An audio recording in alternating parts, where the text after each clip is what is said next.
Hello everyone, स्वागत है आप सभी का। तो आज की इस वीडियो में हम लोग बात करेंगे कि उत्तर प्रदेश नीट 2025 में सेकेंड राउंड में प्राइवेट मेडिकल कॉलेज में कितने सीटें वैकेंट हैं, कितने सीट और वैकेंट हो सकती है क्योंकि अभी भी रिजाइनेशन का डेट बाकी है, और कट ऑफ क्या रह सकती है सेकेंड राउंड में प्राइवेट मेडिकल कॉलेज के लिए क्योंकि फर्स्ट राउंड में कट ऑफ काफ़ी हायर 60 देखने को मिला है। तो क्या सेकेंड राउंड में कट ऑफ डाउन होगा और कितने रैंक तक वाले बच्चों को उत्तर प्रदेश में चांसेस बन सकते हैं, और लास्ट ईयर के कंपेयर में इस बार सीट कितने सीट इंक्रीज हुए हैं, ये पूरी बात करेंगे। इसके अलावा बहुत सारे ऐसे प्राइवेट मेडिकल कॉलेज हैं जिन्होंने हाई कोर्ट में अप्लाई किया है अपनी फीस बढ़ाने के लिए। तो नियर फ्यूचर नोटिस आ चुका है ऑफिशियल कि इन कॉलेज में फीस बाद में भी इंक्रीज हो सकता है, तो वो स्टूडेंट्स को बोला गया है कि उनको आपको कंसीडर करते हुए एडमिशन लेना है। तो उन कॉलेज का लिस्ट भी गवर्नमेंट ने जारी किया है, कुछ कॉलेज का लिस्ट जारी नहीं किया जिसको मैं अभी बताने वाला हूँ। उसके अलावा सेकेंड राउंड में आप अगर पार्टिसिपेट कर रहे हैं उत्तर प्रदेश में, तो क्या उसका रूल्स रेगुलेशन होने वाले हैं, फ्री सीट अपग्रेडेशन फीस के लिए, वो पूरी डिटेल में बात करेंगे। तो वीडियो काफ़ी इन्फॉर्मेटिव होगा एवं पूरा ऑथेंटिक इन्फॉर्मेशन आपको इस चैनल पे मिलेगा। तो चैनल को सब्सक्राइब कर लीजिए ताकि उत्तर प्रदेश के रिगार्डिंग कोई भी ऑथेंटिक न्यूज़ आपको मिस ना हो। चलिए सबसे पहले स्टार्ट करते हैं कि कौन-कौन से ऐसे कॉलेज हैं जहाँ पे आपको नियर फ्यूचर फीस इंक्रीज़ हो सकता है।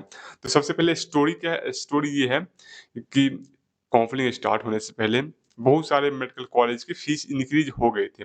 बट बहुत सारे मेडिकल कॉलेज ऐसे भी थे यूपी के जिनके फीस इंक्रीज़ नहीं हो पाए थे, तो वो सारे medical college Allahabad high court में फिर से पिटीशन फाइल किए, ठीक है? तो वहाँ पे अभी तक सुनवाई हुई नहीं है। 16 सितंबर को इसकी सुनवाई होने है। तो 9 ऐसे प्राइवेट कॉलेज थे जिन्होंने सुनवाई के लिए पिटीशन फाइल किया था। 9 के अलावा 5 और मेडिकल कॉलेज हैं जिन्होंने फाइल किया, उसका नाम भी मैं आगे बताने वाला हूँ। तो ये फाइल किए 16 सितंबर को इसका सुनवाई होनी है। बट चूँकि अभी काउंसलिंग हो रही है फर्स्ट राउंड की, सेकंड राउंड की, इसलिए कोर्ट ने काउंसलिंग बॉडी को ये निर्देश दिया कि आप नोटिस में निकाल दीजिए ताकि अगर नियर फ्यूचर इन कॉलेज में फीस इंक्रीज़ होती है, तो बच्चों को पहले से मालूम रहे और बच्चे सतर्क रहें। ठीक है? तो कौन-कौन सी वो कॉलेज है? वो कॉलेज पहले तो 9 कॉलेज में यहाँ होता है, तो नोटिस में 9 कॉलेज का डिस्क्रिप्शन है। पहला कॉलेज है Heritage Institute of Medical Science, दूसरा कॉलेज है Venkateshwar Institute of Medical Sciences, तीसरा है Prasad Institute of Medical Sciences, उसके बाद Krishna Mohan Medical College and Hospital Mathura, doctor KNS Memorial Institute of Medical Science, उसके अलावा डॉक्टर केएस हॉस्पिटल, उसके अलावा Muzaffarpur Medical College Muzaffarnagar and NCR Institute of Medical Sciences Meerut, और लास्ट जो 9th है श्री राम मूर्ति स्मारक इंस्टीट्यूट ऑफ मेडिकल साइंस। इसका तो ऑलरेडी 2 बार फीस इंक्रीज़ हो चुका था, उसके बाद भी कॉलेज के लालच खत्म नहीं हो रहे हैं। इन 9 मेडिकल कॉलेज के अलावा बाद में 5 और मेडिकल कॉलेज ने अप्लाई किया था हाई कोर्ट में, उनको भी अब इन्हीं पिटीशन में ले लिया गया। उन वो कौन-कौन से कॉलेज हैं?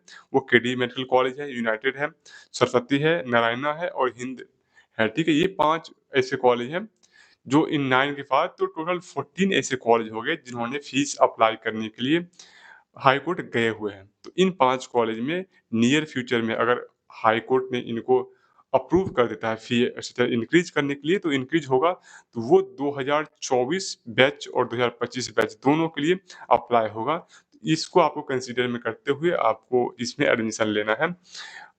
देखिए, कितना फीस इंक्रीज़ हो सकता है, रफ़ली जो मैं बात करूँ 2 लाख से ढाई लाख पर ईयर इंक्रीज़ हो सकता है। ये रफ़ आइडिया मैं बता रहा हूँ, इससे कम भी इंक्रीज़ हो सकता है, इससे ज़्यादा भी हो सकता है, या हो सकता है कि इंक्रीज़ हो ही ना।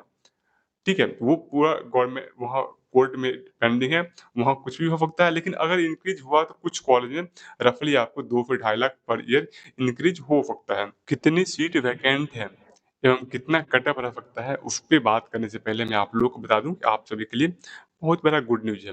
गुड न्यूज़ ये है कि उत्तर प्रदेश के प्राइवेट मेडिकल कॉलेज के जितने स्टूडेंट काउंसलिंग करा रहे हैं, उनके लिए मैं एक व्हाट्सएप ग्रुप क्रिएट करने वाला हूँ, जिसमें कि उत्तर प्रदेश के प्राइवेट मेडिकल कॉलेज की काउंसलिंग को लेके पूरा फ्री अपडेट मिलेगा, फ्री आपको गाइडेंस मिलेगा।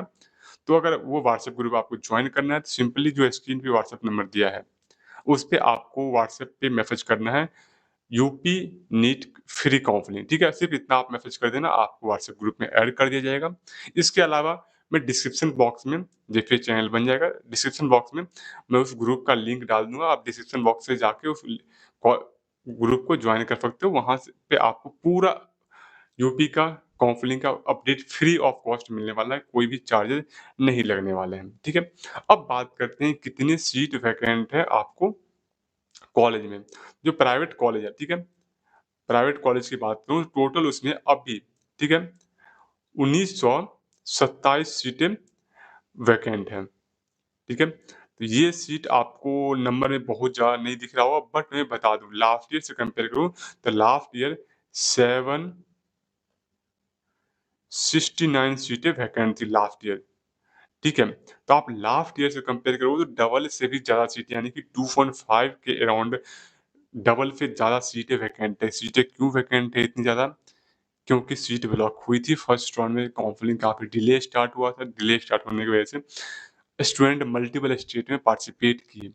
तो इस वजह से उसी रैंक वाले बच्चे अदर स्टेट में सीट ले लिए, बिहार में ले लिया। अब कुछ बोले हैं कि फ्री सीट था। फ्री सीट तो हर साल रहता है, तो जितने बच्चों को फ्री सीट लेना था वो लिए हैं। सारे रूल्स रेगुलेशन लास्ट ईयर के कॉमन है बट सीट एक्स्ट्रा बचा है। एक्स्ट्रा बचा है इसका मतलब है कि बच्चे ने सीट ब्लॉक किया था और कट ऑफ डाउन आने वाला है। नो डाउट कि सेकंड राउंड में न्यू रजिस्ट्रेशन होगा। न्यू रजिस्ट्रेशन होने के बाद ही कुछ बच्चे नया ऐड होंगे। बट वो बच्चे जो नया ऐड होंगे ना, वो आपको आस-पास के स्टेट के आप कट ऑफ देख लो तो उस बच्चे आएँगे जो अदर स्टेट में उनको सीट नहीं मिला है। तो बिहार की बात करें तो बिहार में 4,21,000 तक मिल गया है। इस रैंक के बाद वाले बच्चे वहाँ पार्टिसिपेट करेंगे। कुछ बच्चे होंगे जो 4 लाख से कम वाले होंगे। या फिर डिम्ड की बात करें तो डिम्ड वाले भी काफ़ी नीचे रैंक तक मिला है। वेस्ट बंगाल में 8 लाख रैंक तक मिला है, तो जो बच्चे पार्टिसिपेट भी करेंगे तो उनका रैंक कहीं न कहीं 3-4 लाख प्लस वाला ही रैंक होगा।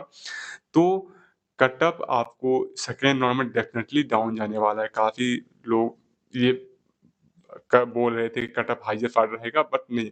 मैं स्टार्टिंग से बोल रहा था कि आपको सेकंड राउंड में चाहे बिहार हो, उत्तर प्रदेश हो, वेस्ट बंगाल हो, हर जगह की कट ऑफ डाउन देखने को मिलेगा।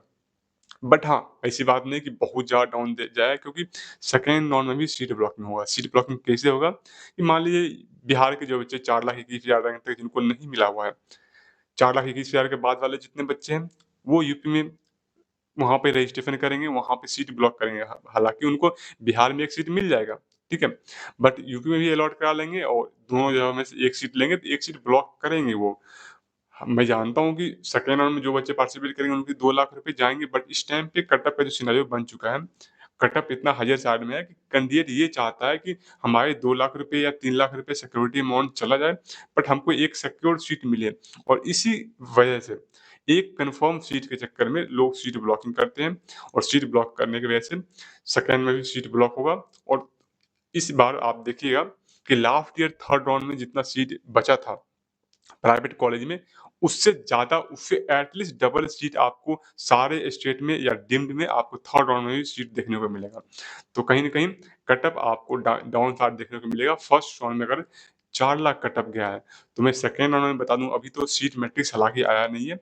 ये जो मैं 1927 सीट बता रहा हूँ, ये 1927 सीट है जो काउंसलिंग बोर्ड ने कोर्ट ने बताया था कितनी सीटें हमारी वैकेंट है। इसके अलावा अभी और रिज़ाइनेशन का डेट बाकी है क्योंकि उत्तर प्रदेश में चॉइस फिलिंग स्टार्ट होने के 2 दिन पहले तक बच्चे रिज़ाइन कर सकते हैं, यानी कि फ्री सीट ले सकते हैं।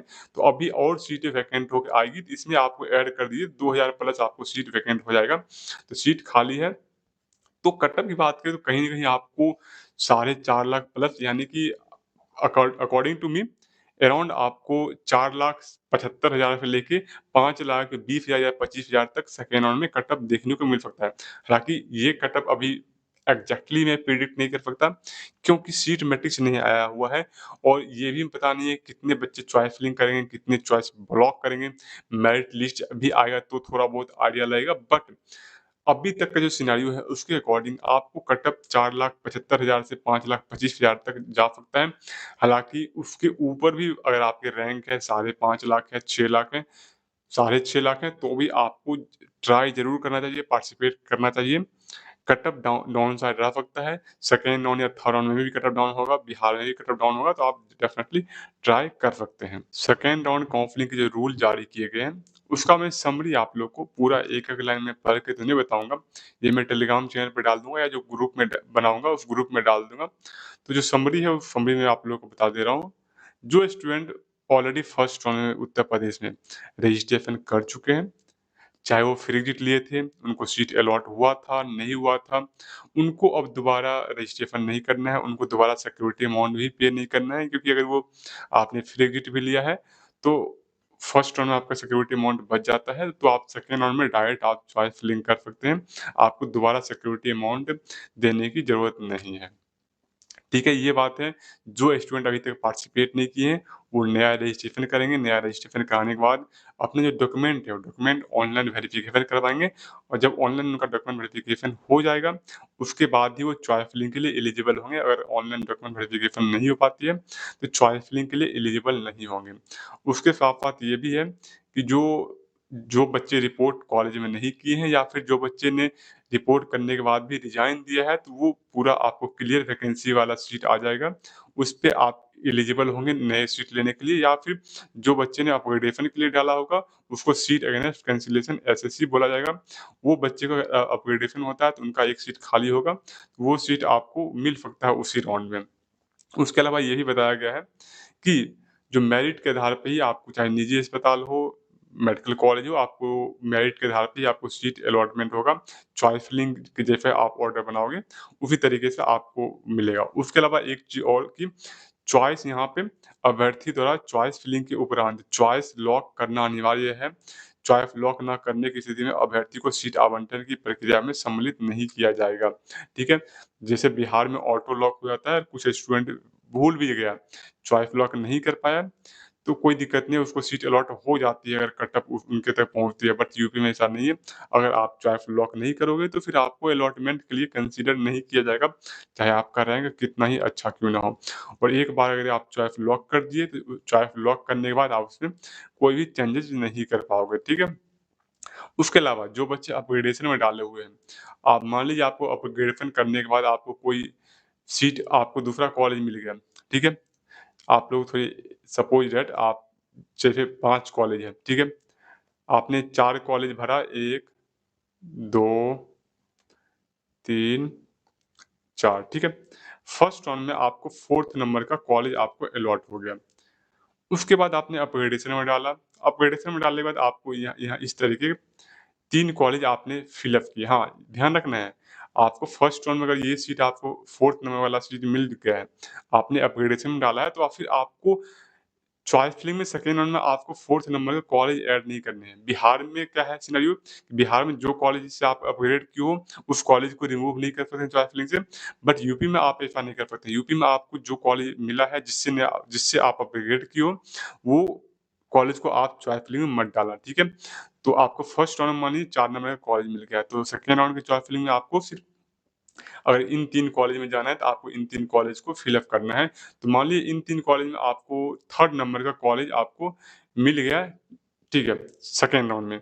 तो अब उसी राउंड में क्या हुआ कि जैसे ही आपको उसी राउंड में मतलब अलॉटमेंट के दौरान आपको 3rd नंबर का कॉलेज मिल गया, तो ऑटोमैटिक आपका 4th नंबर का कॉलेज का जो सीट था वो कैंसल हो जाएगा और उसी राउंड में वो सीट किसी और बच्चे को अलॉट हो जाएगा। तो आप फिर ये क्लेम नहीं कर सकते कि आपको जो 4th नंबर की सीट है, आप चाहोगे कि नहीं हमको वही 4 नंबर का सीट लेना है, तो वो आपका पॉसिबल नहीं है। तो वही कॉलेज आप चॉइस फिलिंग में डालना सेकंड राउंड में अपग्रेडेशन के बाद कि जो कॉलेज आपको मिल जाए तो वो लेना होगा। अदरवाइज़ अगर आप नहीं लेते हो, मान लीजिए आपको 3 नंबर का कॉलेज मिल गया, आप इस कॉलेज को नहीं लिए, आपका सिक्योरिटी अमाउंट फ़ोरफिट हो जाएगा। इसी तरीके से मान लीजिए अगर आपने सिंपली अगर आपको कोई कॉलेज नया भी अलॉट हुआ है, ठीक है? सेकंड राउंड में कोई मान लीजिए कोई कॉलेज आपको नया अलॉट हो गया और आपने नहीं लिया, तो सेकंड राउंड में फिर एग्ज़िट नहीं है, सेकंड राउंड में आपका सिक्योरिटी अमाउंट चला जाएगा, ठीक है? ये सब आपकी रूल है। उसके अलावा आप कितना भी चॉइस फिलिंग कर सकते हैं, चॉइस फिलिंग में कोई भी लिमिट नहीं है। उसके अलावा यहाँ पे ईएसआईसी कॉलेज खुला है, ईएसआईसी कॉलेज के बारे में थोड़ा-सा डिटेल दिया गया है। उसके बाद आपको अगर कोई कॉलेज अलॉट होती है तो उस कॉलेज में अलॉट होने के बाद आपको जाके वहाँ पे पेमेंट करके आपको एडमिशन लेना होगा। यहाँ पे ये बताया गया है कि अगर आपको कोई कॉलेज अलॉट होता है, आप उसको छोड़ते हैं तो आपका सिक्योरिटी अमाउंट फ़ॉरफ़ीट हो जाएगा। उसके अलावा हाँ, ये पॉइंट काफ़ी इम्पोर्टेंट है, ठीक है? निजी क्षेत्र के मेडिकल या डेंटल कॉलेज में आवंटन प्राप्त अभ्यर्थियों द्वारा शासन द्वारा निर्धारित शिक्षण शुल्क ट्यूशन फी का सीटीएस बैंक ड्राफ्ट जो महानिदेशक चिकित्सा शिक्षा एवं प्रशिक्षण उत्तर प्रदेश, ठीक है, के पक्ष में निर्गत हो संबंधित नोडल सेंटर पर जमा कराया जाना अनिवार्य होगा। मतलब कि अगर आपको कोई कॉलेज अलॉट हुआ, तो जो नोडल सेंटर आपको मिला है वहाँ पे जाके आपको ट्यूशन फी का डिमांड ड्राफ्ट वहाँ पे जमा करना है, ठीक है। अगर आप नहीं जमा करेंगे तो आपका एडमिशन निरस्त हो जाएगा और आपका सिक्योरिटी अमाउंट फ़ॉरफ़ीट हो जाएगा, तो आपको नोडल सेंटर जाने पड़ेंगे। आवंटन प्राप्त अभ्यर्थियों को मेडिकल या डेंटल कॉलेज या नोडल सेंटर पर गठित मेडिकल बोर्ड से मेडिकल परीक्षण कराया जाना अनिवार्य है। मतलब आपका मेडिकल चेकअप वहीं पे हो जाया जाएगा। तो ये सारा आपको काउंसलिंग का रूल्स रेगुलेशन का समरी है। इसके बाद भी कोई डाउट है तो आप कमेंट करके बता सकते हैं। आपको कमेंट सेक्शन में मैं कोशिश करूँगा कि सारे लोग डाउट क्लियर कर दूँ, और ये चैनल काफ़ी ऑथेंटिक है, पूरा ऑथेंटिक न्यूज़ आपको इसमें मिलेगा, तो आप चैनल को सब्सक्राइब करके रख लीजिए। डिस्क्रिप्शन बॉक्स में टेलीग्राम चैनल का लिंक है, वहाँ पे टेलीग्राम चैनल जॉइन कर लीजिए, और फ्री काउंसलिंग के लिए आप व्हाट्सएप ग्रुप जॉइन कर लिए। डिस्क्रिप्शन बॉक्स में व्हाट्सएप ग्रुप का भी लिंक है, वहाँ पे जॉइन कर लीजिए, या फिर आप हमको जो व्हाट्सएप नंबर है इस पे लिख दीजिए यूपी फ्री नीट काउंसलिंग, ठीक है? और अगर आपको कोई स्पेशल वीडियो को किसी स्पेशल टॉपिक पे वीडियो वीडियो की डिमांड हो, वो भी आप कमेंट कर सकते हैं। मिलते हैं नेक्स्ट वीडियो में, तब तक के लिए बाय बाय।